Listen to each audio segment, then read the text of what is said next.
Monsieur le Président de l'Assemblée générale, Monsieur le Secrétaire général des Nations unies, Mesdames et Messieurs les chefs d'État et de gouvernement, Excellences, Mesdames et Messieurs, il est des moments qui marquent de leur empreinte des générations entières.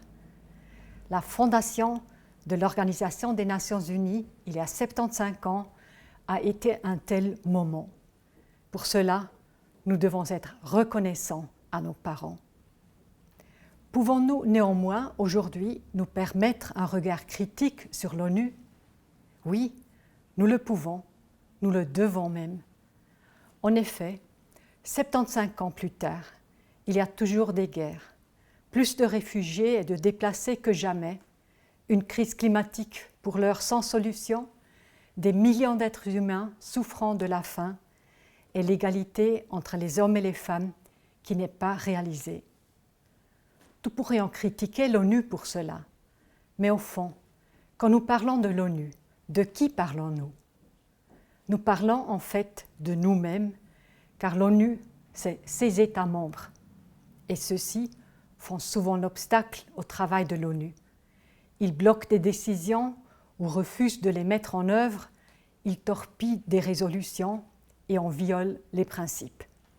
Cela affaiblit l'ONU et par là même, cela nous affaiblit, nous tous. Si nous voulons une ONU forte, alors nous devons, nous, les États membres, soutenir avec force l'organisation et poursuivre ensemble ses objectifs. Car les objectifs de l'ONU sont nos objectifs. Mesdames et messieurs, nous vivons dans une époque marquée par des tensions géopolitiques. Nombre d'États sont aussi de plus en plus polarisés dans leurs affaires intérieures.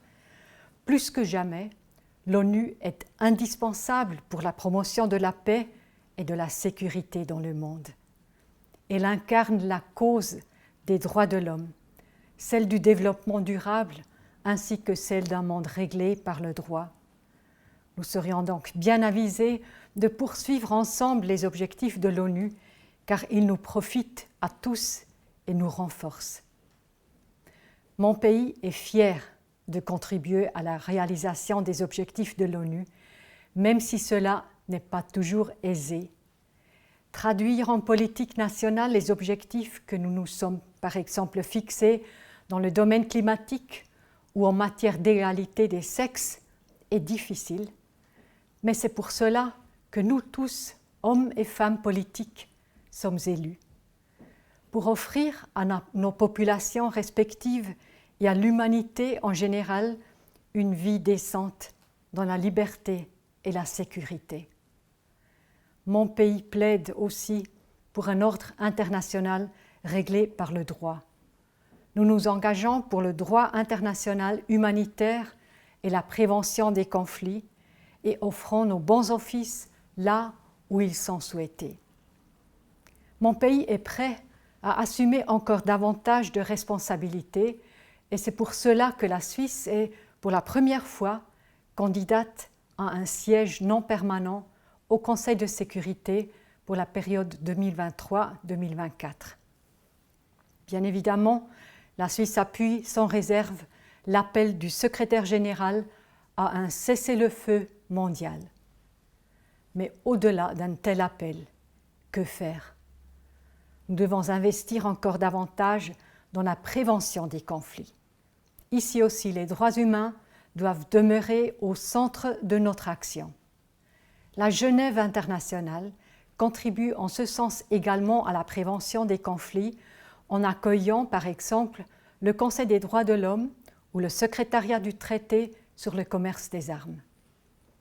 En poursuivant les pires crimes, la Cour pénale internationale contribue à mettre en œuvre le droit international humanitaire. Nous confirmons ici notre soutien à la Cour pénale internationale en tant que partie intégrante d'un ordre international réglé par le droit. Afin de faciliter des échanges sur les meilleures façons de respecter ces normes humanitaires, la Suisse a été un des premiers pays à publier un rapport volontaire sur leur mise en œuvre nationale. Mon pays serait heureux de faire des émules. S'il est juste de tenter de prévenir les conflits et de s'efforcer d'en atténuer les pires conséquences humanitaires, il est aussi crucial de résoudre durablement les conflits en cours. En tant que capitale de la paix, la Genève internationale y contribue en offrant un cadre qui permet le dialogue pour les parties au conflit. La politique de paix suisse s'appuie sur des éléments fondamentaux de la culture politique de mon pays, tels que le partage du pouvoir, l'ouverture au dialogue, la tolérance et la prise en compte des intérêts de chacun. La Suisse entend encore renforcer à l'avenir ses capacités et son expertise de médiation et de facilitation pour venir en aide à celles et ceux qui souhaitent, par la voie du dialogue, mettre fin à des conflits. Mesdames et messieurs, si la Genève internationale contribue à la paix et à la sécurité dans le monde, elle est aussi le siège de l'Organisation mondiale de la santé qui a joué un rôle si crucial depuis le déclenchement de la pandémie de Covid-19. La crise sanitaire actuelle a provoqué des souffrances indicibles de par le monde. Ce sont les plus vulnérables qui ont été les plus durement touchés, l'enfant dans un camp de déplacés bondé, la mère seule qui a perdu son emploi, le jeune dont les perspectives professionnelles ont été anéanties, ou encore les personnes âgées et les malades qui sont particulièrement exposés. Mon pays s'efforce de faire face à cette pandémie au mieux. Dans ce processus de lutte contre la pandémie, l'Organisation mondiale de la santé joue un rôle central. En tant qu'État hôte de l'OMS et d'autres organisations internationales dans le domaine de la santé, la Suisse s'engage pour qu'elle puisse agir efficacement. Pour cela, l'OMS doit pouvoir disposer de ressources suffisantes et du soutien de nous tous pour mener à bien ces réformes. Est-il juste d'exiger autant de cette organisation alors que celle-ci dépend à 80% de contributions volontaires? Au-delà de la nécessaire lutte contre l'actuelle pandémie, il nous appartient aussi, dès à présent, de penser au monde qui émergera de cette crise et qui ne saurait entièrement être celui d'hier. Si toute crise est une souffrance, c'est aussi un moment de changement qui permet de se réinventer.